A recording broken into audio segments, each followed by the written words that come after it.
And this is always a hot button issue.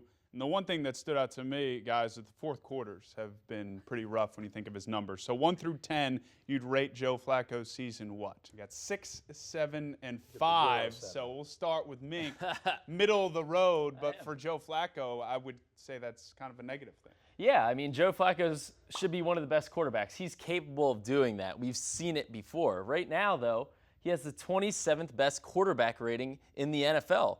That's not being one of the best quarterbacks in the league. And you can point to the offensive line, and that is a factor. But I don't think it's the only factor. Andrew Luck has a much higher quarterback rating. He's been sacked 10 more times than Joe Flacco. When you look at it, even Joe says, before you give your PR spin, even Joe says, I've missed too many throws. I haven't been accurate enough. And I agree. You're right. And it's not just the offensive line. There are extenuating circumstances. They're missing some playmakers, missing Steve Smith. Yes. But also, what did we just do a week ago?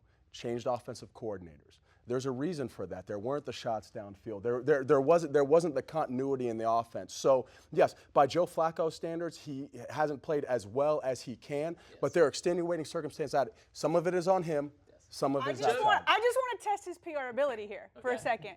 Was it Marty's fault or the offensive line's fault that Joe Flacco overthrew a wide-open Mike Wallace with about 12 seconds left in the game? What did I just say? Some of it is on him, but there are also extenuating circumstances outside of it. And I'll also add one thing Joe also said that he needs to do better is sometimes it's on him to get the ball down the field. You know, there can be receivers. Sometimes you got to put your back foot in the ground and rip it down the middle field. And he said he can do that more, and I think he will. Yeah.